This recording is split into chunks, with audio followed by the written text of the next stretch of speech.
जय करवा चौथ मैया की।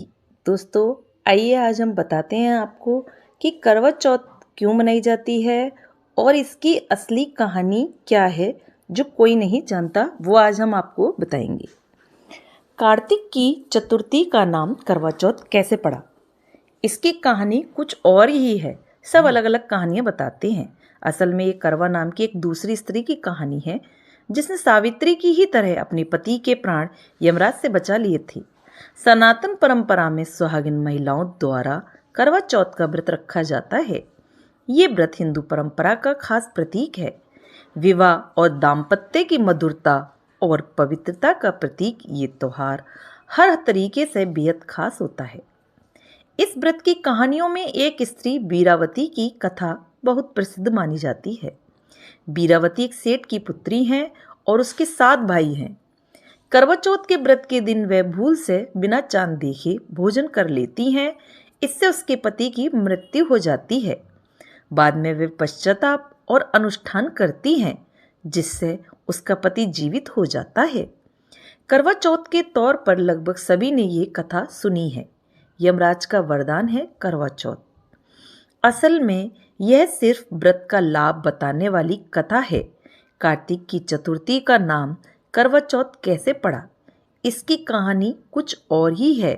असल में ये करवा नाम की एक दूसरी स्त्री की कहानी है जिसने सावित्री की ही तरह अपने पति के प्राण यमराज से बचा लिए थे। तब यमराज ने करवा को उसकी पति श्रद्धा देखकर वरदान दिया था कि इस विशेष दिन को तुम्हारे नाम के व्रत से जाना जाएगा और जो स्त्री ऐसा व्रत करेगी उसका अखंड सुहाग बना रहेगा। तब से ही करवा चौथ व्रत की परंपरा चल पड़ी है। जानिए कि करवा चौथ की असली कहानी क्या है। आइए जानते हैं। एक प्राचीन स्त्री की कहानी। प्राचीन समय में करवा नाम की एक पतिव्रता स्त्री थी। वे अपने पति के साथ नदी किनारे के एक गांव में रहती थी। उसका पति वृद्ध था, यानी बूढ़ा था। एक दिन वह नदी में स्नान करने गया। नदी में नहाते समय एक मगर ने उसे पकड़ लिया। इस पर व्यक्ति करवा करवा चिल्लाकर अपनी पत्नी को सहायता के लिए पुकारने लगा। करवा पतिव्रता स्त्री थी। आवाज को सुनकर करवा भागकर अपने पति के पास पहुंची और दौड़कर कच्चे धागे से मगर को आंच देकर बांध दिया। मगर को सूत के कच्चे धागे से बांधने के बाद करवा यमराज के पास पहुंची।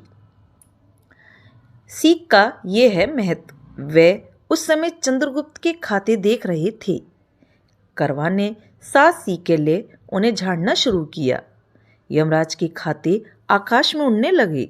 यमराज घबरा गए और बोले, देवी तू क्या चाहती है? करवा ने कहा, हे प्रभु, एक मगर ने नदी के जल में मेरे पति का पैर पकड़ लिया है। उस मगर को आप अपनी शक्ति से अपने लोक नरक में ले आओ और मेरे पति को चिरायु करो। करवा की बात सुनकर यमराज बोले, देवी अभी मगर की आयु शेष है, अतः आयु रहते हुए मैं असमय मगर को मार नहीं सकता। इस पर करवा ने कहा, यदि मगर को मारकर आप मेरे पति की रक्षा नहीं करोगे तो मैं शाप देकर आपको नष्ट कर दूंगी। करवा की धमकी से यमराज डर गए। वे करवा के साथ वहां आए जहां मगर ने उसके पति को पकड़ कर रखा था। यमराज ने मगर को मारकर यमलोक पहुंचा दिया और करवा के पति की प्राण की रक्षा कर उसे दीर्घायु प्रदान की। जाते समय वे करवा को सुख समृद्धि देते गए तथा यह भी वर दिया कि जो स्त्री इस दिन व्रत करेगी उनके सौभाग्य की मैं रक्षा करूंगा। करवा ने पतिव्रत के बल से अपने पति के प्राणों की रक्षा की थी। इस घटना के दिन से करवा चौथ का व्रत करवा के नाम से प्रचलित हो गया। जिस दिन करवा ने अपने पति के प्राण बचाए थे उस दिन कार्तिक मास के कृष्ण पक्ष की चौथ थी। तो हे करवा माता, जैसे आपने करवा यानी अपने पति के प्राणों की रक्षा की, वैसे ही सबके पतियों की जीवन की रक्षा करना, सबके पतियों की लंबी आयु करना। तो दोस्तों, आपको मेरी कहानी कैसी लगी? अच्छी लगी हो तो प्लीज़ लाइक करें, सब्सक्राइब करें, ज़्यादा से ज़्यादा शेयर करें, जिससे लोगों को इस चीज़ का ज्ञान हो।